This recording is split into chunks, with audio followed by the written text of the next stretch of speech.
All right, guys, welcome to this episode of Let's Talk Movies. I'm your host, Brian Drolet. I'm currently driving. For this episode, I figured I would take you guys to a comedy show, an open mic, doing stand-up tonight. Because on this episode, I'm going to be interviewing comedian Giovanni Neal, who I'm going to meet right now. So we're going to do a little on the go. All right, this is live. I should probably stop this intro now before I crash, but I'll check back with you guys momentarily. All right, I am here at none other than the hilarious, there she is, Giovanni Neal. What's up? What up? You ready to talk movies? I am. Yeah. Hello. All right, guys, we are driving to the venue to do comedy. Gio, what's the name of the venue? Spanks the Hog. Spanks the Hog. What a name. What a name. So this is the Let's Talk Movies podcast. Now I know this is a little unorthodox, not how we usually do it. But I wanted to ask you one question, okay, about movies. Yeah. Before we even start the actual interview at the venue, okay? Okay. So what I'm going to ask you is, what is your first memory of watching a movie and absolutely loving it from an early age? What's a movie that had a huge impression on you? At an early age, the first movie that had a huge impression on me was like, just off the top of my dome, I would say like Edward Scissorhands. Wow, Yeah. Great choice. Yep. All right, we're going to talk more about that movie and more once we get to our venue. I'm at Spanks the Hog, and we're finally ready to begin the podcast with my guest, comedian Giovanni Neal. Giovanni, how are you doing? Great. How are you doing? I'm also doing good. Actually, check out her podcast, Blame Girl. Tell them where they can find it. On YouTube. Just look me up, Blame Girl. We do the Blame Girl podcast with Terry Wayne live every Monday.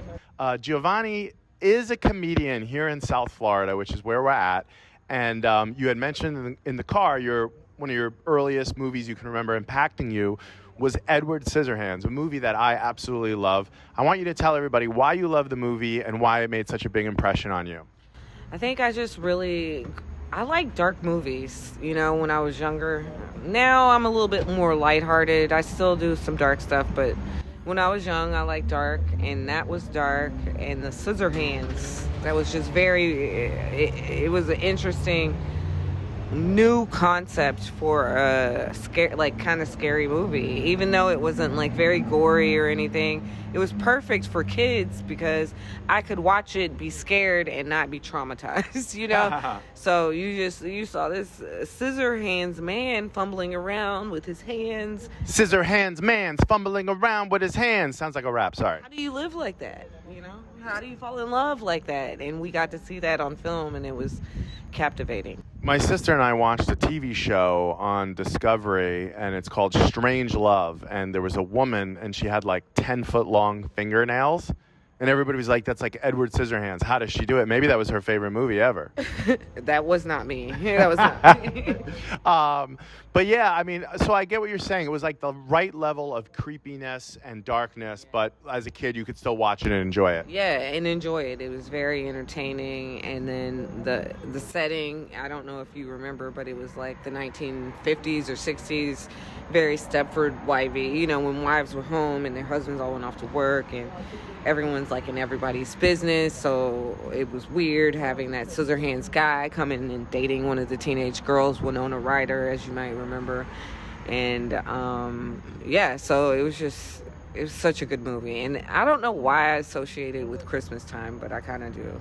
Is it a Christmas movie? Is Christmas time in it? No, yeah, Christmas time is definitely in it. Isn't there like a snowflake scene or a scene with like snowflakes? There's definitely he cuts the hedges, but I feel like there's something during Christmas time in the movie. I could be just misremembering it. Same. Maybe it came out during Christmas. Growing up, that's what I did during Christmas. We would go check out movies at the movie theater on Christmas night. A lot of great movies come out on Christmas Day. July 4th weekend and like Christmas are two of the biggest releases, right? Yeah. So it was a tradition when I was young. Me and a friend would go check out movies on Christmas Day, and it was, I feel like I remember doing Edward Scissorhands like that. I'm pretty sure I saw it in the theater. I know I did, yeah. Yeah. I mean, honestly, you could argue that that's Johnny Depp's last great film. Oh, could we? Has he made a film better than Edward Scissorhands ever? I shouldn't say his last great film, because we obviously love Pirates of the Caribbean, right? Sweeney Todd, what'd you think of Sweeney Todd? I don't know. I don't know that I've watched all of Sweeney Todd, to be honest. But I feel like, was Edwards, like, you're stumbling me, because I'm like, was that his best movie? Well, Blow was another good one. Remember him mostly from because I grew up and that came out, and it was a big movie when I was growing up, so. Yeah, listen, one of my favorites. You know what one of my favorite Johnny Depp films is Fear and Loathing in Las Vegas. I feel like I kind of, isn't like this a little, Yeah. It's a little vibe of. Okay, Dr. Gonzo. I just need the glasses now. Yeah. See, I'm going for my Fear and Loathing look tonight. This is going to be a Johnny Depp themed episode, by the way, guys. What'd you think about that trial, by the way?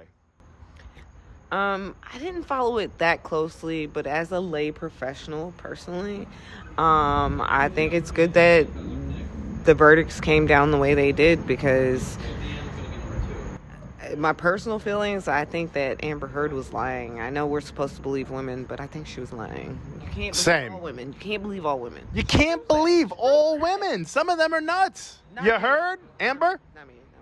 I mean, there was an Amber Alert in court. That was the craziest thing to me. An Amber Alert in court when Amber's on trial. I was like, okay, that's a little bizarre.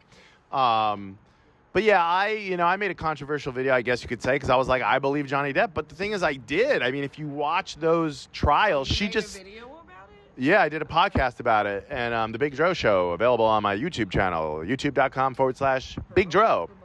We're promoting. You got to watch Blame Girl. You got to watch Big Dro. But make sure you guys subscribe to Up on Game Network. The Up on Game Network, presented to you by iHeartRadio and LeVar Arrington. Thank you so much for all the support. So you liked Edward Scissorhands, as I did. I do love that he's like cutting the hedges and doing all. It's like balloon animals, but for bushes. Yeah. And They did their hair. Yeah. He's like, and Women loved him, and then they hated him. Remember? Yeah. See, when you're a really good-looking guy, you could have scars all over your face. You could wear black leather. You could have damn scissor hands, and women will still be like, he's kind of a bad boy. Yeah, because Winona Ryder wasn't the only one into him. There was totally a MILF that was like, why don't you come over later? Yeah. So. And let's face it, sexually, that can't be fun with the scissor hands. Just use your mouth if you guys. Whoa! Now we really know why they like the guy, okay? You don't need your hands. All right, this is getting a little too R-rated for my audience. Giovanni, how did you become a comedian? Let's ask you that real quick. I took classes with Ramon Garcia at the world famous Palm Beach Improv. When I found out about open mics, it spiraled from there, and I've been doing. Here we are 5 years later, and I love it. Well, that's how you did it, but why? What made you want to do that? I think what inspired me to be a comic was Jon Stewart, watching The Daily Show when I was fresh out of college. I just liked the way he twisted humor into politics, and he would teach me about what was going on politically in the world and being funny about it. So. Okay, very cool. So you're definitely, I know you're politically involved and got your opinions. You share them on your podcast. What do you? Well, this is the Let's Talk Movies podcast, so I don't want to get overly political. But would you say you have an optimistic viewpoint or a pessimistic viewpoint about where we're going? Pessimistic. Unbelievable. Okay, leave it to a comedian to be like pessimistic, but loves Edward Scissorhands. All right. Well, I don't even want to go down that path because this is the Let's Talk Movies podcast where we talk. And that's, by the way, that's why I love movies, because I don't want to be involved in the politics and everybody's arguing. I'd rather just make a really good movie that makes people think and go, wow. So we started with Edward Scissorhands. It's a Tim Burton movie. Are you a fan of Beetlejuice? Big fan of Beetlejuice. You know they're making a new Beetlejuice. Are they really, though? Michael Keaton's son. They are, but are they really? Like, if they are, I will die. But yes, it's a great movie. Great flick. Great movie. Also Winona Ryder, right? Also, Tim Burton clearly loves Winona Ryder, yes. When you find people you love, you do want to reuse them over and over again, because why not?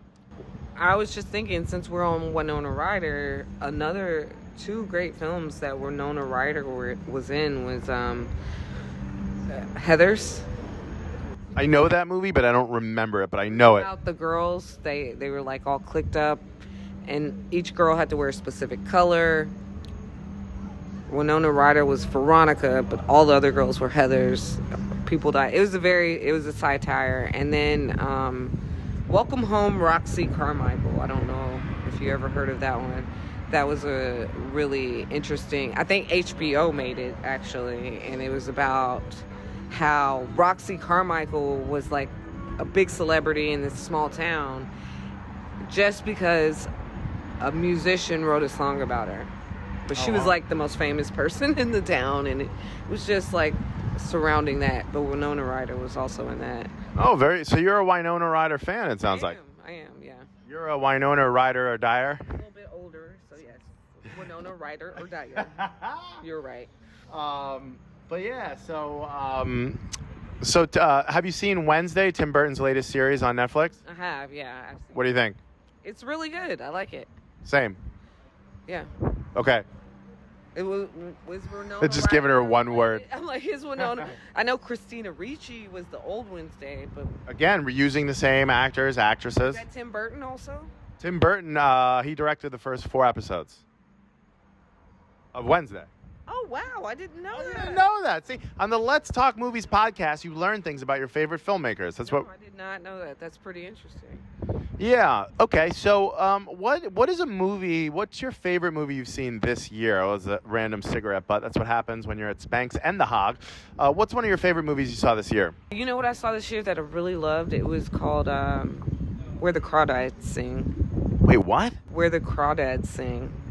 Where the Crawdads Sing? Mm-hmm. What's that about? And I thought maybe it'd be a really good book, and I'm sure it's already a book. So it's about a girl who grew up in the swamp, and she was neglected a bit as a child. Her mom left her, and her dad, who was abusive, not necessarily to her, but definitely to her mom, raised her, and then he abandoned her, and she grew up, and this like black couple that ran their general store would like kind of look after her. CPS was always after her.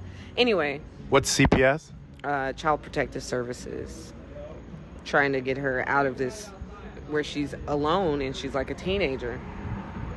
She starts dating guys, and like she dates this one guy and he blows it. He goes to college and he fails to come back to like he told her, and she's like starts distrusting men pretty much. And then she dates this other guy that just keeps coming for her, and he's like this rich kid in the community, and he acts like he loves her, but of course he has his own real life with people in his own socioeconomic status, and she finds that out, and she like breaks up with him, and he starts abusing her. He comes out and he beats her up, and the whole movie is he ends up dead at the beginning, and you're trying to figure out like what happened, and I think she killed him. By the way, Spoiler alert! I think she did it. You just gotta watch the movie, but she does go to trial and she's exonerated. Is it a true story? I don't think so, no. But I know it's definitely a book, because I remember hearing about the book, and it made me feel, because I'm more, like, I love reading books. Like, I love movies, but I also love reading a really good book. And, you know, when you watch, that movie was so good, I'm like, how good's the book? Oh, yeah. Because the book's always better, right? Your imagination, that's why in scary movies... I know with Harry Potter, that's true. It's always about what you don't see is more scary than what you do see. And with a book, your imagination goes more wild. Exactly. And then, like I say, with Harry Potter, you learn so much more if you read a book. With the movie, you're entertained in 2 hours. With the book, you're reading that over maybe a week or two, you know?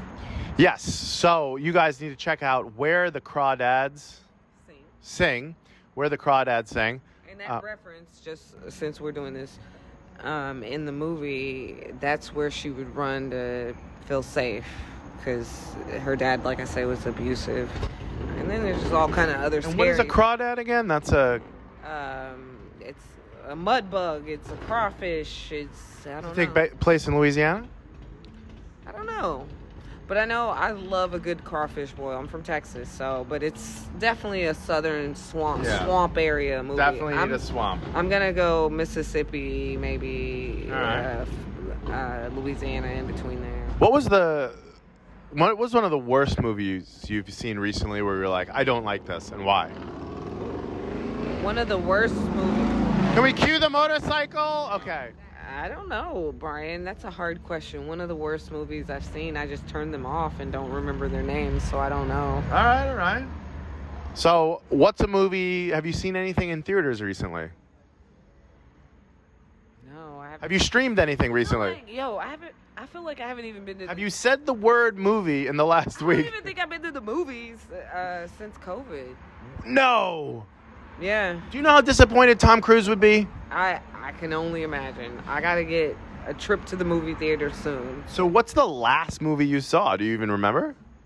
The last movie I saw, I feel like I watched movies yesterday. No, I watched The Best Man. Because there's all these series and stuff on there. I can't remember the last movie. Okay, so other than Beetlejuice, is there another movie, like what's one of your favorite movies ever? One of my favorite movies ever. So when you other than Edward Scissorhands. When you asked me earlier about a childhood movie that had impacted me, it made me think also of this movie called Cooley High. It was filmed in the 70s, right? And you may be familiar with the song by Boyz II Men, It's So Hard to Say Goodbye to Yesterday. It's so hard to say goodbye to yesterday. Sorry. That's right. Okay, so that song, the movie Cooley High, that's on an album called Cooley High Harmony. Nothing to do with Coolio, folks. No, nothing. R.I.P. Cooley High, that movie shook me a little bit because... what was it about? It's just about two black boy teenagers in the 70s that were close friends, played basketball. But in the 70s, y'all didn't have school shooters. You beat people up with your hands. And his best friend got beat to death with somebody's hands. And it shook me. And that's where that song came in at the end of the movie. It's so hard to get beaten with hands. Crawdads Sing. Wait, that's a different one. All right, so guys, we're gonna have to do stand-up comedy soon. What is something you would like to promote? Tell them about. I know we talked about your podcast. Is there anything else, or do you want to just give them the link to that again? You let me know. Just my podcast and my comedy. Like the podcast, like we said, it's Mondays at 7. We do it live, and then where though? How can they? What's your social media? How can they find you? Just Blame Girl. I'm Blame Girl on Twitter. I'm Blame Girl on YouTube. It's the Blame Tube on YouTube, and then Blame Girl on Facebook, that's my page, and Blame Girl on Instagram. Blame Girl Comedy on TikTok. Check out Gio's comedy. Check out her podcast. What is it? Is there a movie that you're like, is there anything that you're looking forward to that's coming out, or anything that's out and you want to see? Any movie that, you want to check out? Any movie that I want to check out, I cannot think of off the top of my head, honestly. And I think, honestly, it has to do with me transitioning from like having cable TV to just being on the internet, and the marketing's totally different. So it probably knows I haven't been to the movies since COVID. So do you feel like the movie industry is kind of letting you down as far as like getting to you and marketing to you? Like you don't even know what's out? Yeah, I do feel like that. I feel like I would love more advertisements for good movies, and especially now that they can do more targeted marketing, they know what type of movies I like, so I would love that. And then I would know what to watch on my weekends when I'm not busy doing comedy or podcasting, or when I have time to sit and watch Netflix. You know what I mean? Do you have Netflix? Of course I have Netflix. Okay, so you're just not logging on. You don't feel like they're getting you excited. No, they don't. Netflix, no. Sometimes they do, but it's a lot. My problem is, I think it's always shows that are marketed, and I would like more movies, because I'm more of a movie. I'll watch some shows, but that's more of a commitment. If it's short, okay, I might do it. But I'm always, when I'm going on, I'm looking more for movies than shows. Same, actually. There's so many times where I want to watch something, and I think it's a movie, and then it's like series, and I'm like, it's too big of a commitment. Thank you. Yeah. Thank you. That's exactly how I feel. Okay, so movie industry, less series, more movies, or streaming service industry, less series, more movies, and you got to market. You got to get the people to want to watch. What I should be watching, you know? Yes. All right, guys. I think we're gonna end on that. We're gonna cut in some stand up of both of us tonight. Thanks for being my guest, Gio. Thank you for having me. Absolutely. Awesome. Check out her podcast. We're always going to talk more movies here. Subscribe, follow, Up on Game Network. I'm Brian Drolet, and y'all have a great evening. Spank you very much, because we're at Spanks, the hog. I went out on this date recently with this guy, Mr. Patel, and I met him online. And don't do online dating. Yo, Mr. Patel, he had a heart attack on our date. Oh, shit. I didn't call 911. I thought he was faking. Like, he had a heart on. So I jacked him off because I'm a good Samaritan, you know? I was charged with manslaughter. Holy shit. They said I beat him to death. So, give it up to your host, Pat.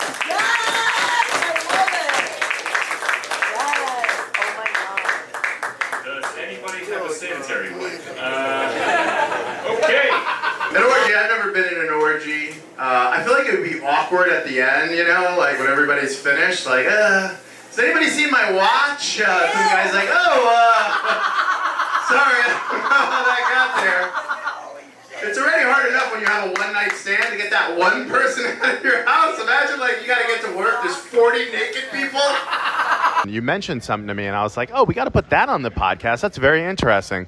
Your sister got engaged in a movie theater. No, she had her wedding at a movie theater. That's even cooler. Yeah, it was really cool. She rented out the whole theater, and we did the ceremony up front by the screen, and then we sat down and we watched a movie right afterwards. It was pretty cool. Don't ask me the name of the movie. I forgot. Oh, really? You don't remember the movie of your sister's wedding day? No. Don't tell Wow. her. She'll kill me. And why did they do that? Did they love movies? Yeah. Yeah, that's their thing. They love, like, going to the movie theater all the time, and just, they watch a lot of movies together. Big movie buffs. Bigger than me. Very cool. I just, I felt like that should have been a part of the episode. So if you're a movie lover, maybe get married in a movie. But don't make the movie be, what's that movie with Vince Vaughn and Jennifer Aniston? It's like called Divorced or Breakup. No. The Breakup? Yeah. It was called The Breakup. See, my sister was like, it was a Marvel movie I think we watched. And maybe that's why I forgot, because I'm not a big Marvel fan. So. It's like, imagine, it's like, do you take this person to be your lovely wedded wife? And also, Thor! Thor! Like, I take you for all of eternity. And Iron Man. No. That's cool. Yeah, it was cool. What I left out is we all dressed up as a Marvel character. No! How do you leave that part out? By the way, I was dressed as Groot. Thor. You were Thor? Yeah. Did you have a hammer? Yeah, my bouquet was a hammer. Really? Yeah. Honestly, this sounds like the coolest wedding I've ever heard of. Yeah. I need to see you as Thor. What was the bride and groom? The bride and groom. They weren't like Superman and Lois? They dressed normal, but everybody else dressed up. So it was a superhero movie then, for sure. Yeah. You don't remember which one, though? I think one with Ryan Reynolds, to some extent. Maybe a Deadpool. Don't tell me it was Green Lantern. It had to be It Deadpool. might have been a Deadpool. Are there multiple Deadpool movies? There's multiple Deadpool. It's a very vulgar movie for a wedding. I think it was a Deadpool movie. They love them. They love him. Yeah. I think Grandma Nona must have been like, oh my God, it's a sword in the face. Yeah. Nothing like a nice, union of marriage followed up by Deadpool. All right, guys, this is the Let's Talk Movies podcast. If you love movies, you should get married and then play a movie and make your whole family watch it. By the way, my grandmother was not invited to the wedding. Imagine, Grandma, if you want to go to your grandson's wedding, you have to dress up as Venom. She's like, I'm staying home. Come on, Grandma. Exactly right. You've always looked like a symbiote.